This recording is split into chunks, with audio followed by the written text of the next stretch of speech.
I met a man named David, not on a film set, not in some far-flung corner of the world. I met him in a quiet cafe in a town that could be anywhere. He had a kind face etched with lines that told a story. He ordered a black coffee and stirred it slowly, the spoon clinking softly against the ceramic. David didn't look like the stereotype of a gambler. He wasn't flashy or loud. He was just a man who had lost his house, his business, nearly his family, to the silent hum of a slot machine, to the felt of a card table. He told me it all started with a feeling of possibility. He spoke about his first time in a casino. He was in his late 20s, there for a friend's birthday. The noise was what he remembered most. Bells, chimes, the low murmur of 100 conversations. It was overwhelming, like standing on the edge of a cliff, feeling the wind pull at you. He put a £20 note into a machine, not expecting much. Just a bit of fun. He described the lights as hypnotic, a kaleidoscope of promises dancing before his eyes. It wasn't about the money, not then. It was about the moment, the suspension of reality. The machine whirred and clicked, symbols spun in a blur, and then it stopped. A cascade of digital coins filled the screen, accompanied by a triumphant jingle. He had won. Not a lot, maybe £80, but it felt like $1 million. He described the sensation as a jolt, a current of pure electricity shooting through him. It was more than just winning money, it was a validation. A sign, almost. In that moment, surrounded by strangers, he felt special, chosen, as if the machine had singled him out for a reason. He felt a sense of control in a world that often felt chaotic and unpredictable. That night, he walked out with more money than he came in with. To understand the grip of gambling, you have to look inside the brain. It's not a matter of willpower or moral character. It's a matter of chemistry. When you place a bet, your brain doesn't wait for the outcome to react. The anticipation itself is the trigger. It releases a flood of a powerful neurotransmitter called dopamine. Dopamine, the chemical for pleasure, motivation, reward. The feel-good molecule. Your brain releases it when you eat delicious food, have sex, or achieve a long-sought-after goal. Gambling hijacks this system. David described a physical sensation, warmth spreading through his chest, tingling in his hands, heart-racing, pupils dilating. One of the most insidious features of gambling design is the near miss. It's a psychological phenomenon that keeps players hooked like nothing else. A near miss is when the outcome is tantalizingly close to a win. On a slot machine, it's 2 jackpot symbols lining up with the third just 1 position away. In a lottery, it's having 5 of the 6 numbers. For the brain, a near miss is not processed as a loss. Instead, it's processed as something closer to a win. It triggers a similar dopamine response. I was so close, I have to try again. David spoke about this with a chilling clarity. He would sit at a slot machine for hours, his losses mounting. He wasn't focused on the money. He was focused on the near misses. The machine seemed to be taunting him, showing how close he was. Each near alignment wasn't a deterrent. It was encouragement, a sign a big win was just around the corner.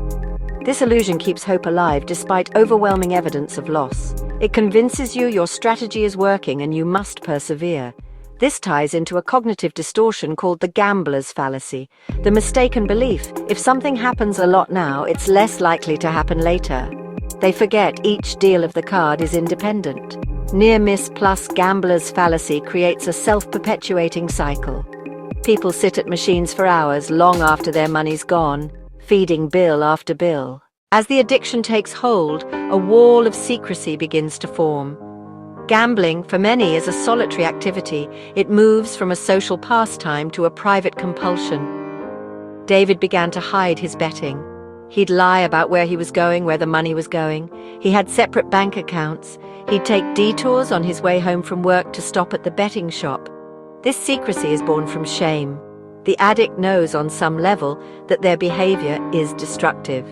They know their loved ones would be worried, angry, or disappointed, so they hide it. This secrecy creates a profound sense of isolation. The gambler is living a double life. On the outside, they are trying to maintain the facade of normalcy, the responsible employee, the loving partner, the reliable friend, but on the inside, they are in turmoil. So, gambling is often called the hidden addiction. Unlike substance abuse, there are usually no obvious physical signs. There's no smell of alcohol on the breath, no track marks on the arms. A person can be in the deepest throes of a gambling addiction and honestly appear perfectly fine to the outside world. They can go to work, attend family functions, keep up with their responsibilities, all while their inner world is just, well, collapsing. This invisibility is actually one of the things that makes gambling addiction so dangerous. It can progress to a catastrophic stage before anyone, including the addict themselves, really acknowledges the problem. This lack of physical symptoms creates a different kind of stigma. With substance addiction, there's a wider, though still imperfect, public understanding that it's a disease. But with gambling, it's often seen as a moral failing, a weakness of character. People might say, "Why don't you just stop?"